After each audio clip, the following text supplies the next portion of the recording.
दोन ध्रुव, दोन्हींच्या मधील रेखा सरळ जरी असली तरी तिथून इथं येणं किंवा दोन ध्रुव एक होणं सोपं आहे का?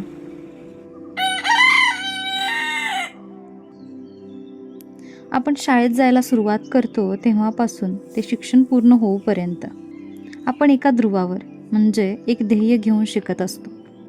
पण शिक्षण संपताच वास्तव आणि कर्तव्य आपल्याला दुसऱ्या ध्रुवावर जबाबदारीचे शिवधनुष्य हातात देते. अशा वेळी मनं तोडतात, स्वप्न मागेच कुठेतरी राहतात, जगणं सोडून आयुष्य कंठणं सुरू होतं. पण जर स्वप्न, इच्छा ह्या गोष्टी आपल्या जबाबदारीसोबत पूर्ण करता आल्या तर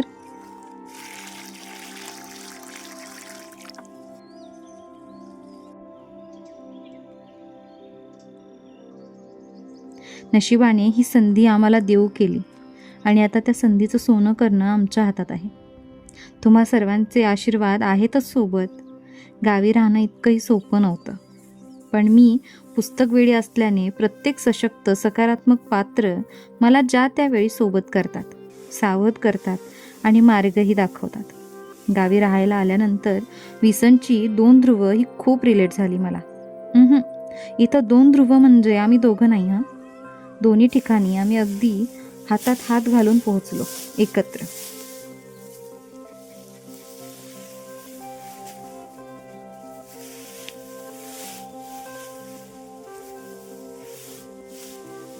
इथं दोन ध्रुव होते इथले विचार, आचरण, पद्धती, आर्थिक सामाजिक विषमता आणि या सगळ्यांशी जुळवून घेत खेळीमेळीच्या वातावरणात स्वतःचं अस्तित्व निर्माण करणे. कुठेतरी स्त्रीला वगळलं आहे, कुठेतरी गणलं आहे. पुरुषाला मात्र प्रत्येक वेळी प्रत्येक ठिकाणी स्वतःची क्षमता सिद्ध करावी लागते. इथं आम्ही दोघंही स्वतःला सिद्ध करण्यात यशस्वी ठरत आहोत असं वाटायला लागले मला आता.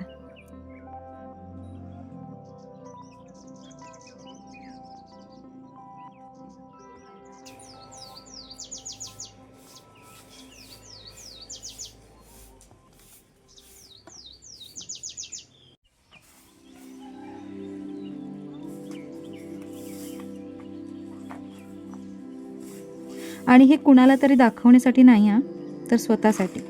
कारण आपण स्वतःच्या नजरेत योग्य असू तरच समाजाच्या उपयोगी पडू शकतो.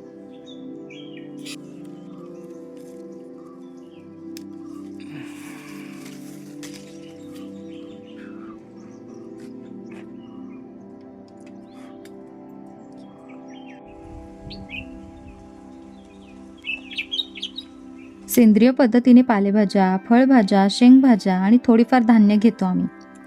येत्या वर्षात 100% अन्न विना रासायनिक खतांमध्ये पिकवण्याचा मानस आहे. सोबत सेंद्रिय पद्धतीनेच फळझाडे सुद्धा वाढवत आहोत. पुढच्या व्हिडिओमध्ये ती नक्की दाखवेन.